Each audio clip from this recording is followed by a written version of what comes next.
to acknowledge some of the SU faculty and staff who are viewing tonight's event, including from our advancement team, Melissa Camora, Melissa Salazar, and Susan Kreischer. My colleagues from the Department of English and Creative Writing, Glenn Retief, Matthew Null, Betsy Verhoeven, Lawrence Roth, and Silas Zobel. Gary Fink, Emeritus Charles B. Degenstein Professor of English and Creative Writing is with us. Siobhan Patel, Professor of Earth and Environmental Sciences, Rebecca Bilson, Admissions Counselor, Anna Henderson, Payroll Specialist, Human Resources. So Tara, as you can see, you've attracted a great crowd. Thank you all for being here and joining us tonight. And now it gives me great pleasure to introduce tonight's author, Tara Laskowski, whom I first met virtually this past May, right after she'd won her second Agatha Award at the Malice Domestic Fan Convention, which I learned about from Gary Fink. Tara is the author of tonight's featured book, The Weekend Retreat. She is also the author of The Mother Next Door and One Night Gone, which won an Agatha Award, Macavity Award, and Anthony Award, was a finalist for the Mary Higgins Clark Award, Left Coast Crime Award, Strand Critics Award, and a Library of Virginia Literary Award. So you get the picture. Tara is also the author of 2 short story collections, Modern Manners for Your Inner Demons and Bystanders. She's published stories in Alfred Hitchcock's Mystery Magazine and Mid-American Review, among others, and is the former editor of Smoke Long Quarterly. Tara earned a BA at Susquehanna University and an MFA from George Mason University and currently lives in Virginia. So welcome, Tara. Thank you. That was like my long bio. You didn't have to read that whole thing. You know, we're doing it up. And then I won't talk for a long time. So I'm getting to introduce everybody. But before I introduce Grey, I actually need to do a little bit of exciting news here, because Tara has generously offered to give away a signed copy of any one of her novels to one attendee of tonight's event. So before I continue with my introductions, Tara, I'd like to ask you to pick a number between 1 and 77. 21. Okay.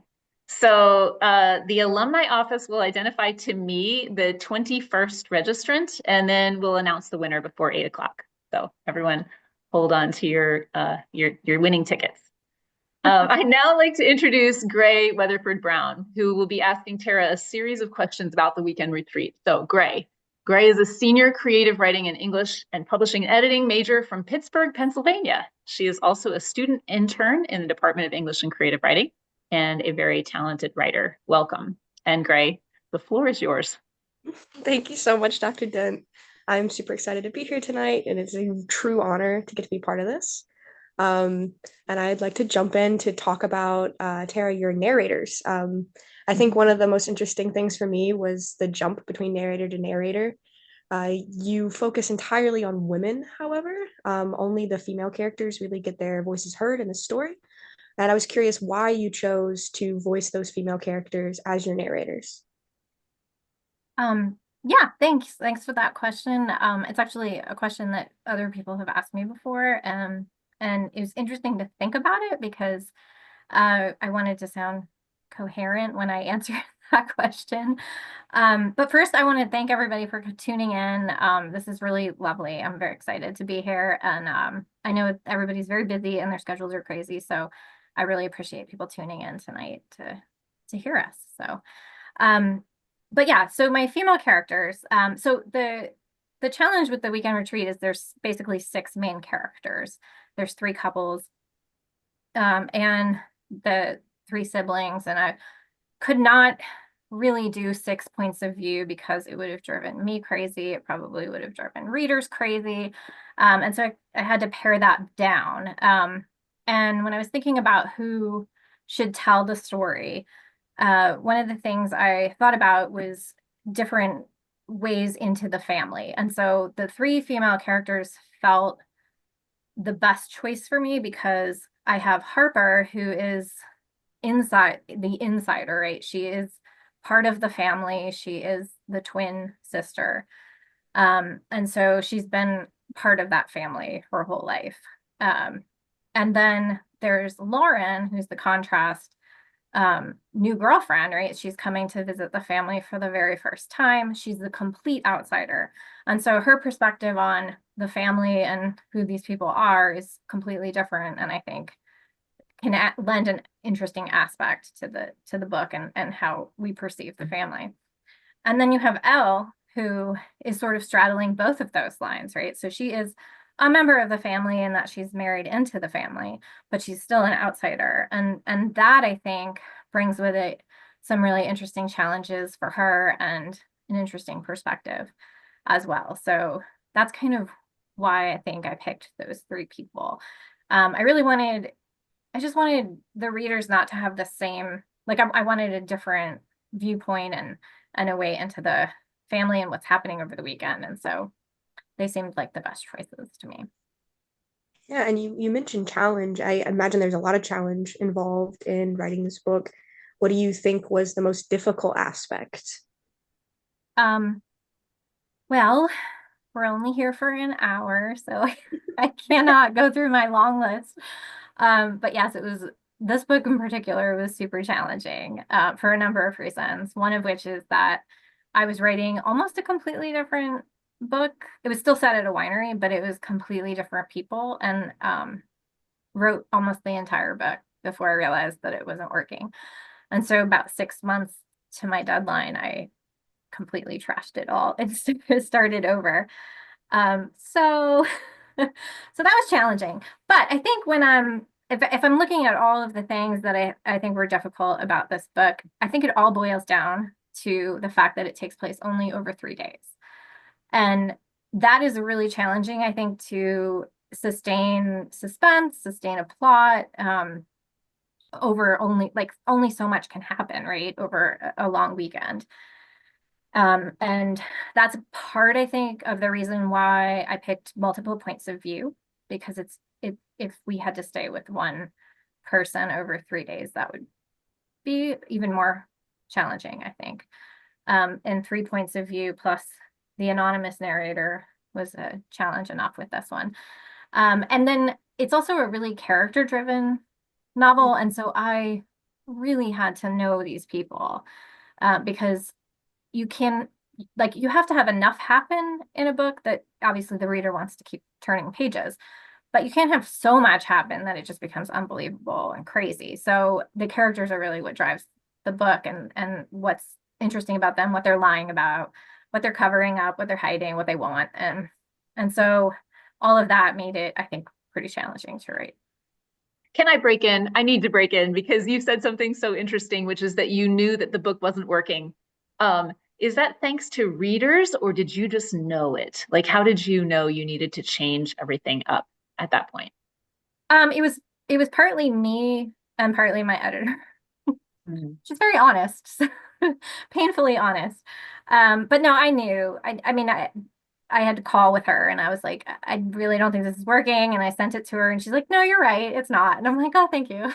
Because you're always hoping that they're going to say, oh, no, it's perfect, it's great, just go on with it. And even though it's not true. But yeah, so that actually happened with my second novel as well. I wrote even more of that one before I tossed it out. So I guess this is just my horrible writing process, but But the one thing you did end up holding on to was that setting, which I have to say was really vivid throughout the piece. I felt like I really felt inside the mansion, inside the estate. How did you build that setting? And did you take inspiration from any real life place? yeah, so setting is always the thing I start with.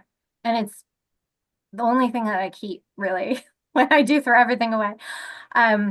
So I need to know like where something's going to be, and I need to know what all of the nuances of it are and how it looks and what horrible things can happen inside it. And so that I always start with the setting. So for this one, I had chosen a winery because I knew I wanted to write a sort of locked room style mystery. I love those. Like, they're one of my favorite things to read. And I love the idea of people being trapped somewhere and not being able to really reach out to the outside world or just be able to leave. And it's very hard to do that in the modern day, right? With cell phones and connectivity and access to everything. But I thought a winery would be an interesting twist on that because they are fairly remote, some of them, and you have to go down these dirt roads and you lose cell phone connection. And so, I mean, it could be realistic that people could get trapped there. And so that's why I chose a winery. I also really like the idea of the luxury of a winery, and yet it can also be kind of creepy in certain ways. And so there was a nice tension there too, that I really liked. But in terms of my settings, definitely that's the first thing that I go to. And for this one, I at one point when I was almost done with the draft, not the one I threw away, but the actual one, I realized that the house that they are all in, the big mansion, that I had all these rooms that they were in. They're in a game room, they're in a library, they're in the kitchen, and I had not pictured in my head, do they walk down the hall? Is it across, that like I just needed a physical floor plan. And so I asked my son, who was 11 at the time, he's 13 now, and he wants to be an architect and he loves drawing floor plans and houses and all this stuff. And I said, if I tell you what rooms are in this book, will you just draw me a floor plan so that I can see it? And I thought he was gonna, maybe some boxes and like, oh my gosh, it's like the most elaborate, it's the most elaborate, beautiful floor plan. And he drew me an estate map as well. And it's actually on my website, my author website. If you go to the book club extras, you can download them or at least view them. And I was just floored. And my editor actually wanted to put them in the book, but because of the detail and like the scale, it didn't work out. But he did such an amazing job. And that really helped because then I could look at it and say, okay, this is where their bedroom is. So if they're coming around the hallway, like this is what it would look, So anyway, that was very helpful. So now he's gonna have to draw a map for every book that I write. That's so amazing. I had no idea that your son was involved. That's really amazing. Yeah, he was very happy about it too. He was at my book launch party and we printed out copies of them and he was like signing them for people. It was very cute. That's so fun. Yeah. Did he put in the secret tunnels? Did he know about the secret tunnels? He did. He was Okay. very mad at me because apparently the house is not up to code. So don't tell anyone. But apparently it's like impossible. Like the way that the thing would have to maneuver. He had to like get rid of a doorway because they would have basically been passing through an open doorway. And then he told me that that room was not up to code because it would need an extra door exit or something. So That's great. And Advancement has just told me that they will put a link to your author website in the chat so people can go and try to find those pictures that your son drew as well. awesome. Thanks. To kind of circle back to Susquehanna as someone who is currently here, how did your experience at Susquehanna lead you to your writing career, and what was it like? I mean, for me, I got into the world kind of the same time that you were graduating, so like there's a lot of things that I don't know about your experience, and I feel like it's probably very different from mine. Yeah, that was a lovely way of you telling me that I'm very old. I appreciate it. I know, I think I'm very young. Let's phrase it that way. No, I'm just kidding. Yeah, so I graduated in 2000, so it's going to be my 25th reunion this year, which is crazy. And I was thinking about this, and I feel like a writer, one thing that a writer needs, a lot of things, but one thing that a writer really needs, especially when they're first starting to write, is validation. And I don't mean validation as in, oh, you're so great, everything you do is wonderful, this is perfect. Because any writer needs a good editor and constructive criticism to get better. But I think validation in terms of like what you're doing is important and it's a valid thing to do and worthwhile. And I feel like that's what I got there. Like I felt like I had a space to create. And I know that that's an odd thing, but it is harder, especially as you get older and you get a job and you have family and responsibilities and all this stuff, to actually make space for creativity and develop your voice and all that. And So it was such a super important time for me because I felt like all of my professors, especially Gary Fink, they just like respect you as a person and as a writer and really try to, I think, help you find your voice as opposed to imposing a voice that they think you should have. And I say that because I've been in workshops since then in which that is not always the case. And so I feel very fortunate and grateful for my time there. Yeah, then I guess we haven't had so different an experience after all. Uh, I do not have one with me at the moment, but I know a lot of viewers and Dr. Dent Oh have yes, and their I, Susquehanna I can wine show up glasses. my Susquehanna University wine glass with my star anise drink because I am authentic and I literally followed the signature cocktail. I feel like this is such a delight. So yes, I'm agreeing, Gray. Continue. Yeah, and I thought that the idea of the signature cocktail and also the Spotify playlist at the end of the book, I thought that those were so interesting. And I know that that's something that a lot of authors have been doing that is more of a new add-on experience. Can you talk a little bit about the process that you took and also like what decision making went into both the recipe and the playlist? Yeah. First of all, Catherine, do you like the drink?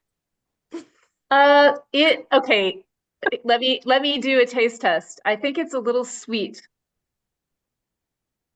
And it is very alcoholic. So I decided I would have it, and then after we finish the discussion, I will probably sip it for the rest of the evening. But I like the drink.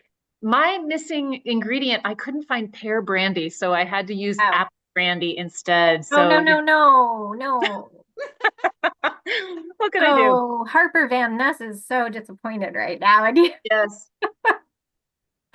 No, it's so much better with the pear, but I get it because it's fine. You just, we're in Selinsgrove, I Tara. will make So you one. I will make you, or rather, I will have my husband make you one at some point. Okay. perfect. That sounds great. It's a promise.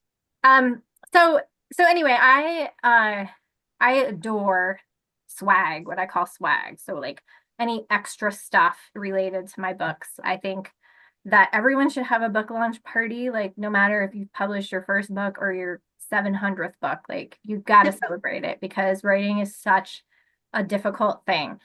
And I spend so much time with these people and this world, and they are like real to me when I finish. Um, and so I love to think of all of these extra things to go along with my books. And so a cocktail I've done that for every book. I've done playlists, like you said, which are either music that I listened to while I was working on the book, or more likely music that just feels like the right vibe of the book or has like some sort of theme related, to the book. My second novel, The Mother Next Door, I think has the best playlist because that one takes place during Halloween. And so the playlist is all these like Halloween songs and like songs about evil women and stuff. So that's a great one. If you ever have a Halloween party, pull that one up. Um, so yeah, so I have like the maps that I did and I like do stickers like with things about the book. I actually have a friend who had an online candle business and she and I created a candle scent for the weekend retreat. It Oh, was that's fun. I gave a couple of them away on Instagram last year and it was so nerdy. Like that was so over the top nerdy.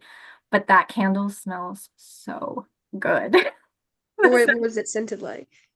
It had I forget what it says on the label now. It's hilarious. It's like money to burn and leather and guard. It's like a floral, but there's also like a leather, like sort of rich people-y smell, and it's just really complex and evil. It's fun. Like an old house. Yeah. But I just like doing it. I remember when I talked to my editor after my first book came out, I was asking her about like, should I do all this stuff and help promote and get bookmarks? And she's like, none of that is going to sell any books, but if it makes you happy, you should do Mm. it. And so I do it just for fun. I feel like in our editing and publishing and editing conversations, there are the people who are creating magazines at SU right now, for example, are also, and with the SU Press, which launched last year, they're talking about swag. So I feel like that conversation must be happening on the level of some publishing houses as well, if not Graydon. Yeah. Yeah, and I mean they're not like against it or anything. It's just that it's not, it's not like a must-have, I guess is what they're, yeah. But Phew, that's good because I am not good at thinking of things like that. So Oh, it's me fun. either. Yeah. We've been we've been struggling with that, I'm sure. But speaking of all of these different interests of yours, I feel like that is a lot to kind of balance. And as someone who is hoping to one day grow into the world and be a writer, how do you do it? Like, how do you have a job and have a family and write? Do you feel like that balance is something that comes easy, or is that something that you've really had to work for? It's definitely something that I struggle with a lot, and it's not an easy thing at all. And I have a full-time job and I have a child and I have family and sometimes I like to watch TV. And so like I was saying before, it's easy for the creative stuff, I think, to go away.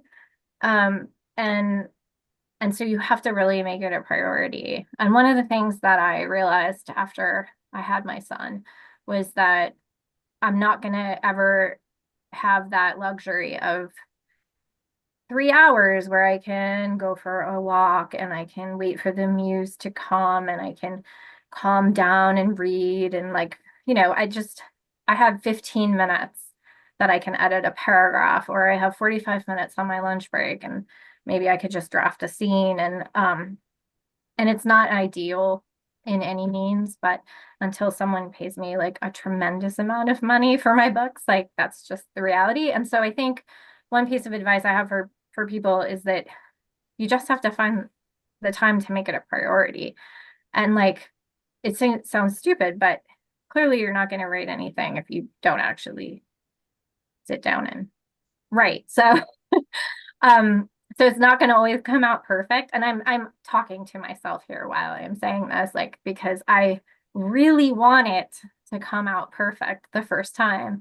And I've had to really convince myself, like, just write badly. It's fine. It'll be good. Like you don't, you come back and it won't be as bad as you think it was. Um, but really it's just about making it a priority. And that's really, really hard, but that's kind of what you have to do. I don't know. I'm not sure that that was a great answer, but it really is not, there's no magic potion. It's just kind of like you have to treat it like a job. Yeah, you have to work. What does Yeah. your writing process look like? Like, not necessarily just for the weekend retreat, but like, do you have a go-to set down and work for this amount of time? Like, do you need to be in a certain place? No, I don't. But I do actually write on my lunch break a lot because Mm. I've tried to write at night after I get done with work, and I find that I'm really burned out at that point, and it's very hard to be creative. So a lot of times I will take my lunch break and work, but it's hard to go from I edit a education magazine as my job. So it's hard for me to go from editing some piece to then let's write fiction. And so I actually do have a slight ritual if I'm home. And that is moving from one chair to another. So I have a rocking chair behind me and I actually sit in that when I like write because I just want to move across my office, and it's like setting my brain a little bit. So I'll sit in that. Sometimes I will light a candle. Sometimes I'll put like brown noise on or something like that just to have something in the background that will like lessen distraction. But I don't have to do that, but it is nice. I think there is something nice to be able to reset your brain a little bit and say, okay, this is creative mode time. So I want to Yeah. geek out on you a little bit and ask, do you write longhand or do you write on your laptop when you're first getting into a draft? I'm teaching a novel workshop right now, and a lot of my students, well, they have very strong opinions about very different methods, and I'm curious what you use. I always write on a laptop. Yeah. It's just, it takes too long to do longhand and then transcribe it. Like my brain, like I can't write fast enough. So, Mhm. but I will say that I bring, I have my phone with me all the time, and I have various notebooks, and I keep them in places, and I definitely, I have a notes on my phone. That's all stuff about the book I'm currently doing. It's crazy long, and I don't even know what half of it means, but like something will come to me and I'll just note it in there, or I'll write it on a notebook in my notebook, because when I do sit down to write, it's always nice to kind of know a little bit about what you're going to do that day, so you're not just staring at the screen for so. Gray, I know you have more questions because I got to see your list of questions, but I'm going to switch it up and give a little bit of space for, there are 5 questions in the Q&A, and I'll sort of space those out. And I think we'll, if we have time to end with one of your questions, we will. We'll see how it goes. So this one though, is a good crossover with something that you had wanted to ask. So this is an anonymous attendee who has asked this question, Tara. The writer asks, the attendee asks, mysteries are always so full of secrets. I think I can make this visible to everyone. Mysteries are always so full of secrets. What's your trick to keeping track of who knows what? How do you choose when to reveal those secrets, these secrets? Well, that's a really good question. Yes, absolutely, they're full of secrets. Like you can't have a character that doesn't have a secret, or why are they there? Right. And I think for suspense and thrillers, like especially, I feel like readers are expecting not only a twist or a reveal, but then a twist on that twist. So it gets harder and harder to surprise readers, and especially people who read a lot in this genre. In terms of me keeping track of them, I have a terrible writing process, and I should probably be like more organized and have an outline and have all of that on a spreadsheet somewhere, but I do not. So it's all like I just keep it up in my head. And I mean, I do have somewhat of an outline in terms of I don't know if you guys have ever heard the metaphor of writing like you're on a dark, like you're driving down a dark highway, and so you can see a little bit ahead of you because of the headlights, but you can't see like the whole road beyond. And so that's sort of how I think I write novels, and that I plot a few beats ahead, but I don't always quite know how it's going to turn out or who the bad person is going to be. So I'm more of the writer who writes and sees what the characters do, and then kind of go from there. So they sort of tell me, and I don't mean that in some artsy way, but a lot of times the characters will surprise me as I'm writing, and I have to kind of follow what they're doing. Well, I hope that answered that question. I'm going to move on to the next one, which is from Nancy McCluskey. And Nancy asks, what caused you to write this particular story? That's a very like philosophical question there. Well, I think I said before that I really wanted to write this sort of locked room mystery kind of book where people were trapped. I'm also really drawn to stories about class differences. My first novel had that in there, and I don't know why, but for some reason I'm really interested in the power that super uber wealthy people have, and how they can wield that power and think that they can pretty much get away with anything, and then making them not get away with those things. So so a part of that I think was exploring this family and what they could get away with, and what happens to them when those secrets that have long been sort of ignored or buried come to light. Mm-hmm. Yeah, I remember from The Mother Next Door that was really intensely involved with class and like this sort of critical eye that you were bringing. And So yeah, I was going to ask you that in an aside later. Yeah, and even like my second novel, which is about like these competitive moms, on this cul-de-sac, like even that is that there's an element there that they think they can get away with anything. So You know, that's actually the one I was talking about. Although now I'm thinking about it, and your third, all three of your novels are dealing with class in interesting ways. So absolutely, yeah. Anna Henderson asks or comments, I thought it was interesting that while the novel focused on such strong females, including not just the three at the house, but also Katrina Van Ness, they all somehow got to their place of power at the expense of other women. What went into that decision? oh wow. Yeah, that's really interesting. I actually really love women villains.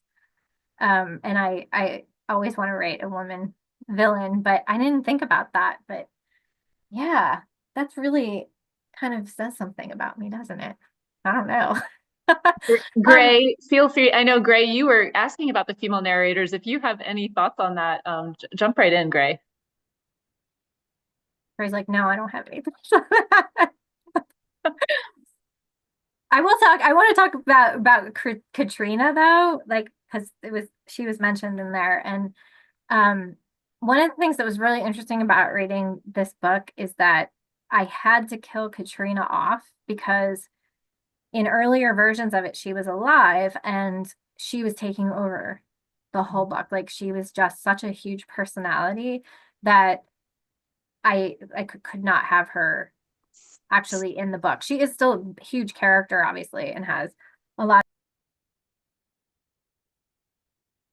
Uh-oh.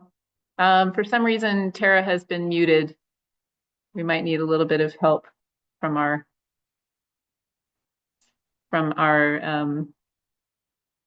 advancement team.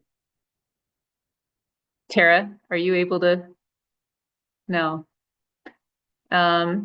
Let's see. I'm on a chat here to see if there's any help for unmuting our panelists. Okay, we've got a message that the team is trying to unmute Tara. Oh dear. I don't want to disrupt the flow of things. Can you click your space bar, Tara?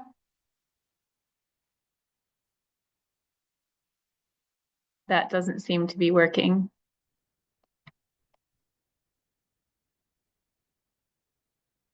Looks like I'm the only one who has the ability to be talking here, so I'm gonna keep waiting for the team.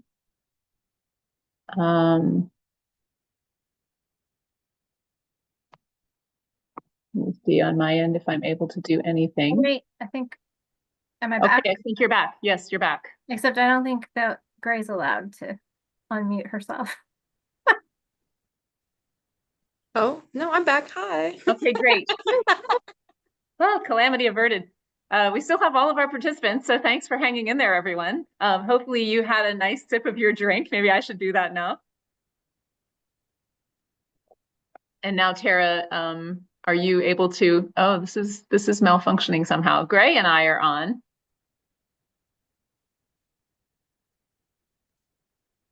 Oh wait, are we back? Are we all back? Okay. No one touch anything. Anyway, I think they muted me because I was talking too much about Katrina or something. Well, you were saying that in another version she was taking up too much space on screen, and I guess I'm thinking about the mistaken identity character. You know, she's actually, and I think that people who have read the novel maybe know what I'm going to say without giving this spoiler, but there's a mistaken identity there, and so I can imagine how she was a fascinating kind of figure for you. Yeah. Yeah.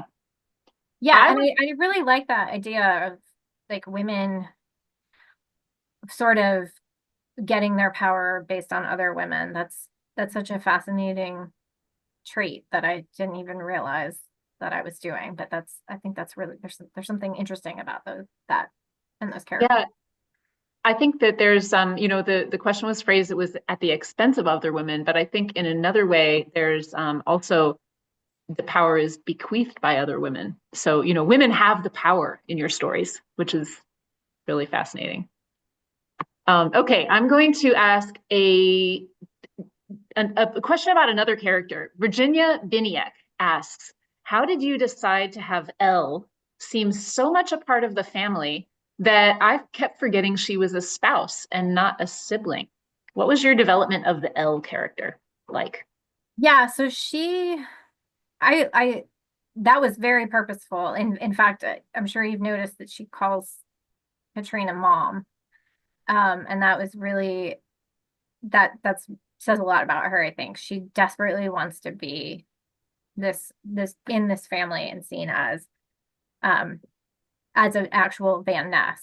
And oh gosh, it's been a long time since I wrote this and read it, but I know that there's stuff about her family in there and how she felt neglected and not really part of any kind of family before. And so for her, this is not only a power like, oh, I'm in this rich family and I have this power and wealth, but that she just wants that connection. And so for her, it's really important for her to keep that. Clearly, as the novel goes by, you see how desperate measures she will take to do that. Um, and I really like that about her, that it isn't just about the power and the wealth, but it is there's something there that she wants connection wise, and she's so much the control freak, type A planner. I want to make sure everybody's happy. I want to make sure everything. And I think that she can come off as insincere to other people, but I really think that that's sincere. I think she really does want that and does want that connection, and just hasn't been able to find it. Yeah, I found myself really feeling for her throughout the book. Like she was a very sympathetic character to me. Um, and I think that that kind of relates to that question that we were talking on earlier about those female voices and women taking power from other women. It seemed like Harper's character was very apprehensive, very defensive, and was throughout the story. Um, why did you choose to have Harper and Elle like kind of contrast each other in just so many ways? Yeah, and the fact that they were used to be friends, and Yeah. gosh, that was such a bad friendship mashup. Um, Harper, so Harper is my favorite. We were talking a little about this before we went live. She's my favorite character. I just really loved writing her. She's so sarcastic and bitchy, and she like doesn't care. Well, okay, so she puts out this persona, right, that she doesn't care. But then underneath it, she's got so many insecurities and she's so vulnerable and she's so like wants to please all of these people but she would never say that. And I think that Elle is sort of the opposite, where she wears that on her sleeve. She really wants, and she's actually very talented, and I think underneath knows that she's got the talent and the drive to do these things. So they are in very many ways like almost opposites externally and internally. Um, so yeah, I mean, I think that, in terms of character development, I think it's always good to have contrast, right? So you can kind of see how people are approaching these things differently. You said that you develop characters with kind of intense backstories, and you said that you don't keep track with an Excel sheet of when people reveal secrets. You said that you just keep it in your head. Do you have a way of creating characters? Do you have any tricks? Do you create notebooks or files about who they are that may or may not make it onto the page? I do, yeah. I have never been very good at creating what they call character Bibles, which a lot of people do, where they really know, like, they'll ask you, like, what kind of chewing gum do they have in their pockets? I mean, and I've tried to do those things, and sometimes I'm like, I have no idea. By the end of the book, I probably know, but in terms of just making it up off the cuff, like as I'm starting to write, like I can't always do that. So I start out with some very basic, like who are these people? How are they related to each other? How old are they? What do they look like? I usually will go on Google and find celebrities or just random people online that I think look kind of like them, and then keep those pictures so that whenever I'm trying to describe someone, I can go and look at it and say, okay, that's what they look like. um, and in terms of the backstory, that kind of comes as I'm writing, and that's again not the best method of writing because I lose track, or like I have to go back and fill in a lot of things. And then as I'm discovering who these people really are, sometimes that affects how they would actually react, and therefore how the plot unravels. And then I have to go back and fix that and maybe change the way a scene is working, or the way a character is making a decision. You know, in reading, in preparing to teach this novel writing workshop that I'm teaching right now, I revisited John Gardner's advice on writing novels. And one of the things that he says is just write a rough sketch, like get it done, write your whole thing, and then go back and know that working the sentences is going to get you where you need to go. So you're maybe describing a process that's similar to him. But it brings me to a question. I'm going to jump forward in the questions to Crystal Donlan's question, because this is actually about writing and teaching writing. And so Crystal says, I am a writing professor, and when my students reach writing roadblocks, I encourage them to use AI in constructive ways to prompt their thinking. Do you ever turn to AI when you've reached an impasse in your process? Crystal says, I know this is a hot topic, just curious. So yeah, I actually have started to experiment with it in terms of brainstorming ideas. So when you're writing a novel, I'm like so in my own head, and it's such an isolating process. And I can't just turn to somebody who hasn't read the 100 and some pages that I've drafted and be like, so if this person's doing this right now, and this is this, like, what are they thinking and why are they thinking this? But I have started to kind of just use it to sort of brainstorm, like, what might be a reaction here, or like what could be when we were talking about secrets earlier, like what could this person be hiding? And I have done a little bit of it with character stuff, but you very quickly find that the algorithm, like the flaws in the algorithm of the AI, like when I was asking it about like what could a character trait be, like every one of the characters had like a journal that they were, like, or like there was like always some like tick that was the same thing, that and so I don't know, it's like not been super helpful, but occasionally it just feels better than trying to Google like a list of secrets that some authors put out there on the web. Like, I don't know, sometimes it's kind of an interesting experiment to do. But I would not advise ever just asking it to draft a scene or anything like that, because it's just, I don't think that's a good use of it. Well, I'm going to twist Jen Allen's question just a little bit here so that it is tied into what you just said. Jen wants to know, in writing the weekend retreat, was there anything surprising or unexpected that you learned about your characters as you developed them? And I'll just say, if you let AI discover it for you, it wouldn't be as much fun. So what did you discover about them as you were writing that you didn't know beforehand? First of all, I want to say hi to Jen. She was like my roommate after we graduated for a summer. We lived right above like BJ's. So hi, Jen. She lives in San Francisco now, so we're very far from each other, but I'm glad she's here. In terms of surprises, oh my gosh, it's been so long. Like, I was actually reviewing this like book before we got on, just to kind of say like, oh gosh, what is this about, and there were a ton. I mean, I feel like with Harper and her bruise, right? And then is it Todd? Todd Christie. Todd Yep. Christie.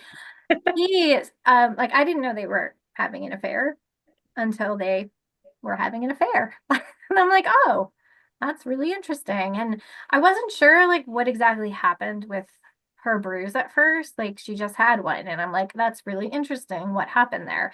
And so that sort of thing developed, that story developed as I went on, and I was just I guess I was just curious.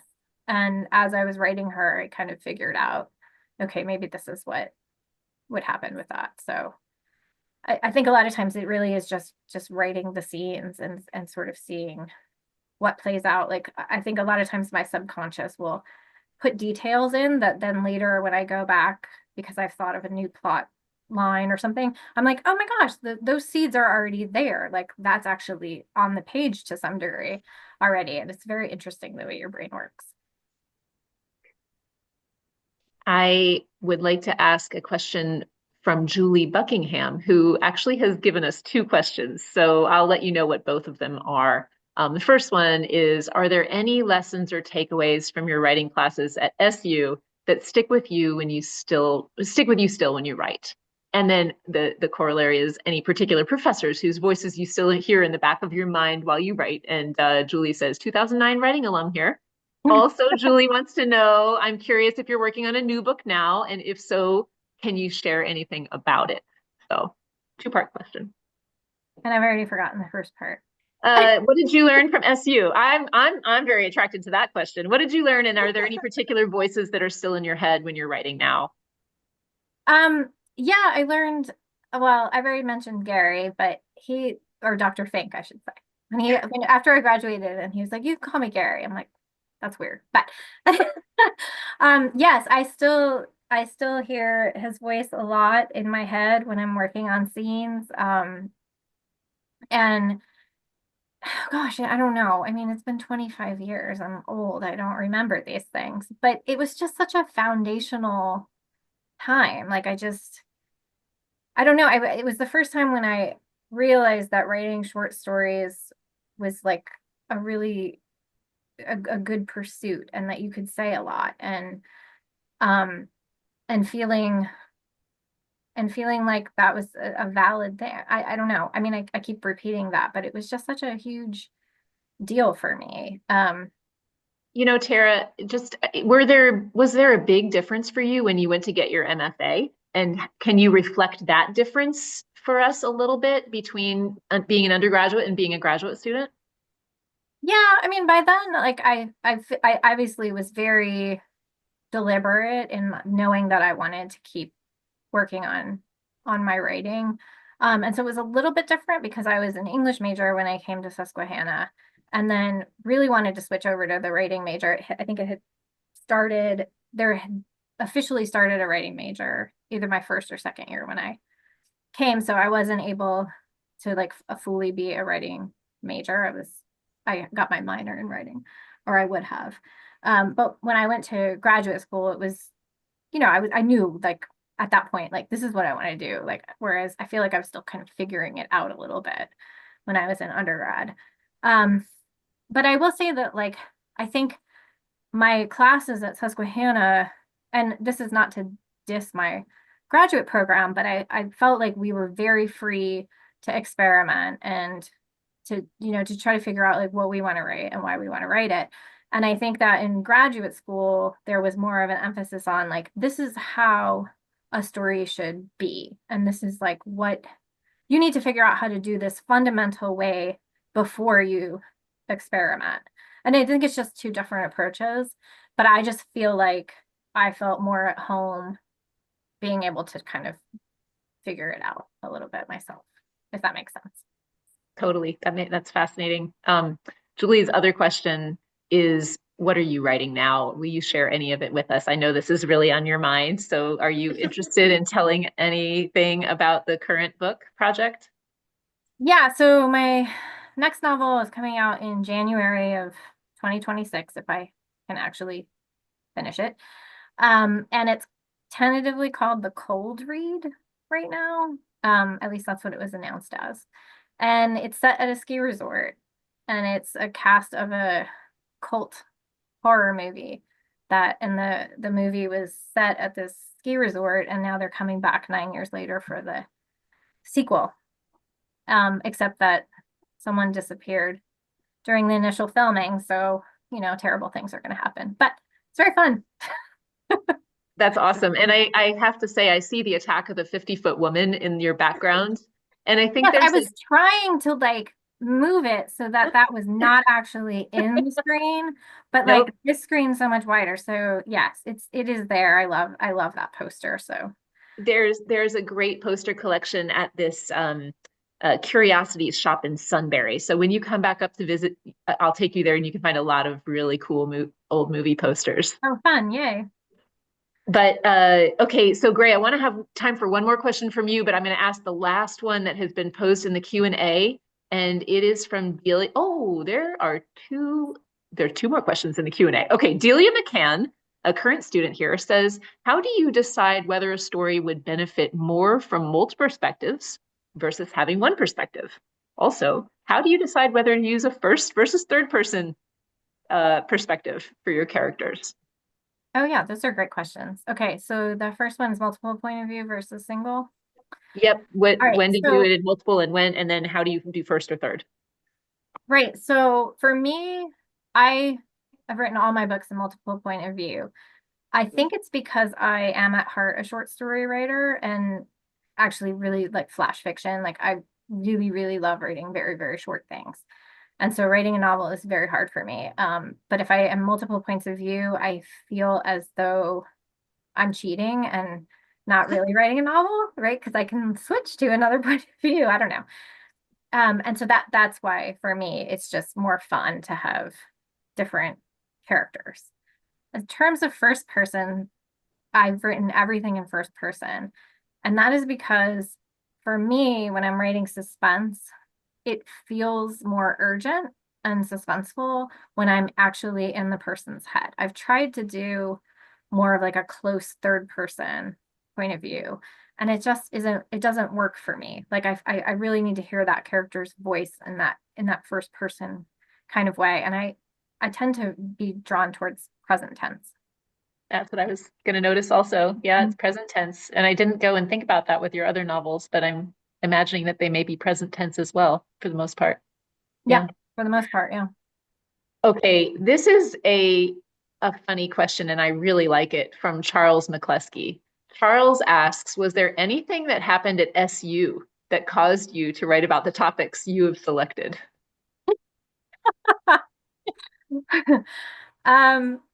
No, let's just leave it at that. I have a lot of fond memories of my time. There were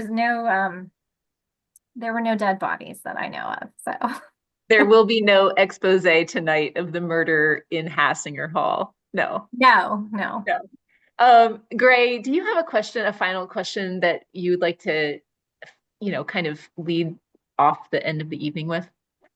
Sure. I think it'd be nice to end on a fun one. You talked about a little bit about Harper, that being your favorite character, I think. What's your least favorite character? Yeah, so I definitely love Harper. I love all of my characters, and I will say that it's very hard for me to make bad things happen to them because like I really have to push myself to make bad things happen to them. But I did this, I did this activity with a friend of mine for his newsletter where he was asking authors to play the Kiss, Marry, Kill game where you pick three people and you have to throw one of them off a cliff and you have to kiss one of them and you have to marry one of them. And so for my book, I picked Lucas to kiss because I think he would be fun to just have a little fling with. I picked Elle to marry because she's very organized and I am not. And I think that we would complement each other well. And I threw Zach off the cliff. He's such a golden boy and he has not a care in the world and he's very self-centered and I'm weirdly violent. Yeah. So I don't know what Lauren sees in him, but well, I agree with all three of those choices, I have to say. Yeah. Do we think we have time for one more, or are we ready? If we do a quick one more, we can do one quick question, Gray. Let me see. Oh, here's a good one, especially because there might be some people from your class here, Dr. Dent. Do you have any tips for suspense writing? You write a lot of mystery. You said you read a lot of mystery. It's one of your favorite things to read. In a novel, it's a very long time to hold your reader in suspense. How do you do it? Yeah, this is not an answer that's very quick, Gray, but I will try my best. I think I've learned that you could be very suspenseful with tiny little moments. And it doesn't have to be everything like the traditional cliffhanger at the end of a chapter, like it doesn't have to happen, right? You don't have to have somebody die at the end of every chapter or some like explosion go off or something. All you have to do is withhold a little bit of information, right? Like somebody gets a text message, but you don't know what that text message says. Or somebody's looking very strangely like out the window, but you don't quite know what they're seeing. Um, just like leaving little tiny unanswered questions that then the reader's like, well, I gotta find out what was in that box. What did she open? What was in that box? I think that's the key.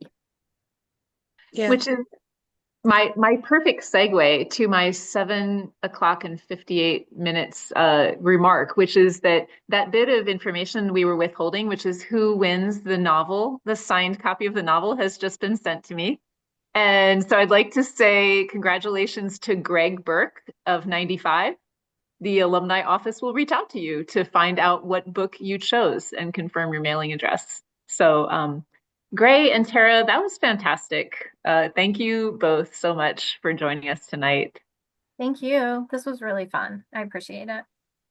Yeah, thank you And so much. we can't wait to read your ski resort cult movie book, Tara. That will be, as soon as that's out, I hope you'll let me know. So before we sign off entirely, I want to let everyone know about upcoming alumni events, including Breakthrough, our student and alumni networking conference, which is February 10th through 15th, and Tara will be back with us for that. One SU Day of Giving, which is on Tuesday, March 12th. The Signe S. Gates and Don G. Muller Women's Leadership Dinner on Wednesday, March 19th in New York City. Homecoming Reunion Weekend, October 24th through the 26th, which we will be hosting a Writers Institute Department of English and Creative Writing reception again. So I hope that those of you who have this major will come back and see us. And for more information about these and other events, we'd like to send you to our website, www.susq.edu/alumni. Okay, good night, everyone. Thank you so much.